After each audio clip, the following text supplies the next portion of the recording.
Don't buy a house in a high cost of living area. In high cost of living areas and very high cost of living areas, it may make more sense to rent than purchase your home. If you rent in places where it is cheaper to rent than own, there is substantial money being saved each month. That money can be plowed into investments.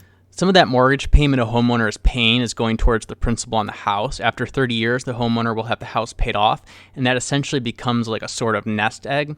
Therefore, if you're renting and not paying a mortgage, you need to be putting extra money aside anyways towards retirement because you're not paying off a house.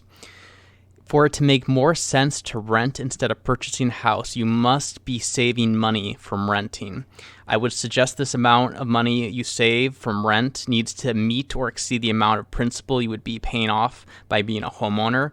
However, this is overly simplified and there are other costs to consider in this calculation.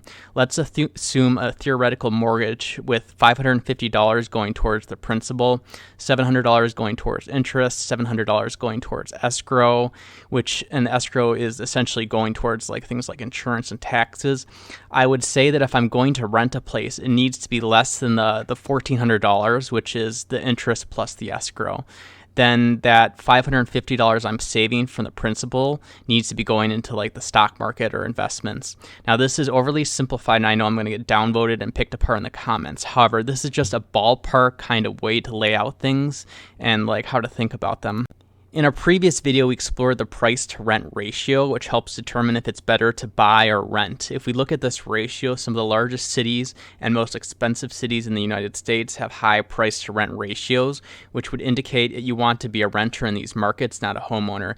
These cities include San Francisco, Oakland, New York, San Jose, Los Angeles, Seattle, Washington, D.C., San Diego, and Boston.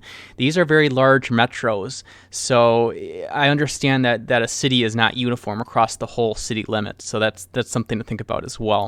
When you first purchase a home, your leverage is at the highest, and thus your potential returns on your investment are the highest. For example, imagine you purchase a $500,000 house with a down payment of $25,000, which is equivalent to about 5%. Now assume the house increased by 10% in the first year. So the house is now worth $550,000. You had a return of $50,000.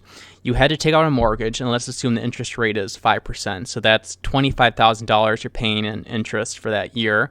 So the house appreciated by 10%, and about 5% of that is eaten up by the interest payment.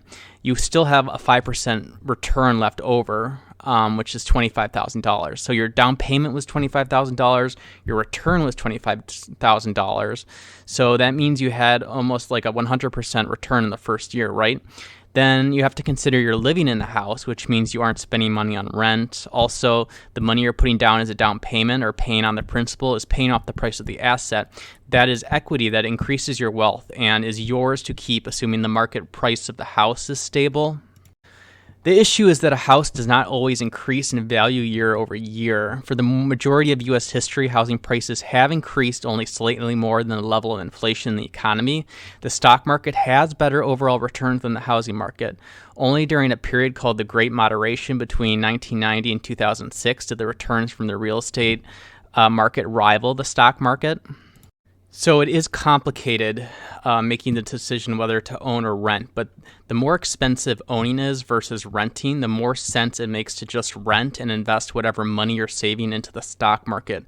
The decision is ultimately highly personal, and it really depends on you and your family and their needs and their wants.